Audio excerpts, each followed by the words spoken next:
Terima kasih.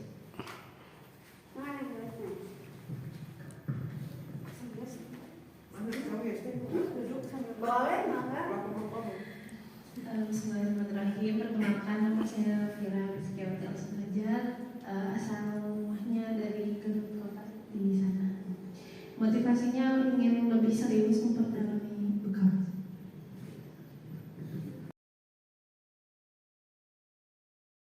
Tuh yang uji perumusannya Sama-sama nyasar. Masya Allah, beliau semangatnya tinggi.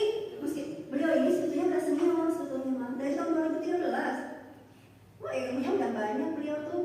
Cuma karena beliau tadinya kan tadi harus ini ngikuti aturan konsep itu, akhirnya beliau ikutan. Dan Masya Allah beliau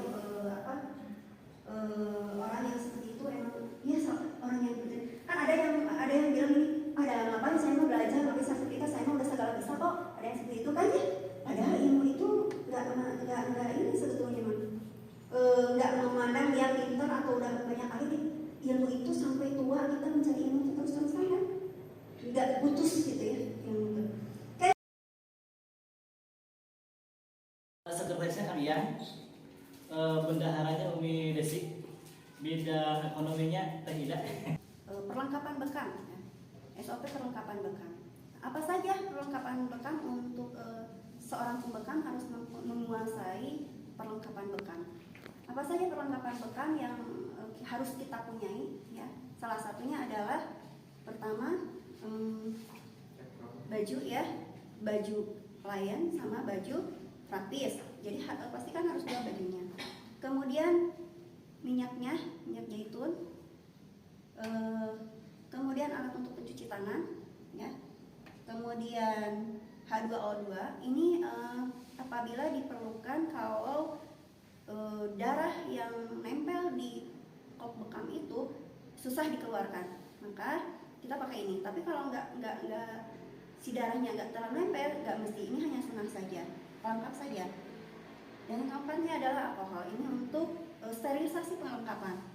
Kemudian apalagi yang harus kita punyai? Kop bekam ya, kop bekam. Kemudian nampannya, tembakannya. Kemudian apalagi yang harus kita punya?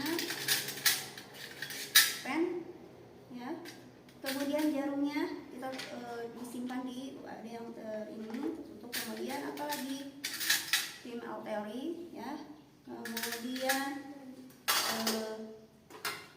wadah bengkok, kemudian knickerbacker yang seperti ini kita buat. Kemudian apalagi nampan dua, yang ini untuk yang pertama kali ini buat yang untuk kotornya. Kemudian apalagi sarung tangan, kemudian masak, kemudian masker. Nah, tisu ini hanya khusus untuk membersihkan perlengkapan bekam saja. Jadi tisu tidak digunakan untuk praktek membersihkan darah. Membersihkan darah adalah pakai kasa steril. Nah, seperti itu. Ini adalah perlengkapan bekam yang harus kita miliki dan harus kita punyai sebelum kita sebelum kita membekam orang. Seperti itu ya. Ada yang mau ditanyakan mengenai ini perlengkapan? Coba dicek lagi, ada yang kurang nggak? Apa yang kurang, ayo? Apakah sudah komplit atau belum? Apa aja? Apa? Penutup kepala. Penutup kepala, ya. Kalau untuk ikhwan ya, untuk ikhwan pakai penutup kepala, kacamata juga, ya. Terus tempat sampah, ya. Kemudian keresek untuk infeksius yang warna kuning. Kalau untuk keresek yang untuk umum adalah yang keresek yang warna hitam.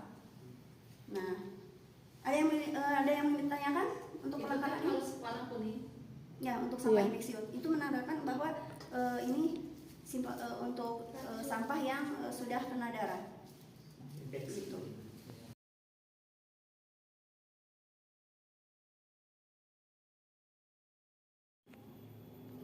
Oh ya, pertama kita pengukupan dulu Pak.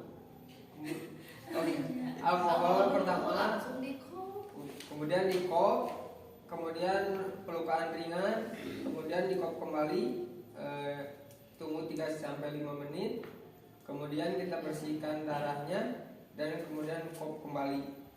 Setelah itu bersihkan dengan minyak zaitun. Seperti itu, Bu. Setelah pembekaman selesai, alat lengkapnya dibawa ke wastafel dulu ya, dan dipastikan setelah beres itu semuanya, tadi mungkin ada yang kelupaan ya, membuka sarung tangan dan memakai disinfektan ya, bisa alkohol ataupun sejenisnya gitu ya. Lalu dibawa ke wastafel gitu. Setelah dibawa ke wastafel disiapkan ya, disiapkan satu wadah untuk meracik gitu ya, larutan yang akan dipakai mencuci kop gitu ya, yaitu ada klorin dan air tuh. Perbandingannya 1 klorin berbanding 9 gelas air gitu ya. Dan jangan lupa harus memakai sarung tangan baru ya, bukan yang bekas tadi darah, tapi sarung tangan baru. Sudah dipastikan terendam nih di kotak, ditunggu 15 menit ya untuk memastikan mikroorganisme dan darah-darah kotor yang berbahaya gitu ya, yang kemungkinan berbahaya itu mati gitu ya. Ditunggu 15 menit, setelahnya dicuci di air mengalir ya, di air mengalir, dan dipastikan dulu gitu, dilihat ya, dipisahkan apakah masih ada kerak-kerak darah. Berbagai logam bahaya ya untuk lingkungan hidup dan menjaga keseimbangan lingkungan alam, baik hewani, hayati, baik maupun insani. Terus setelah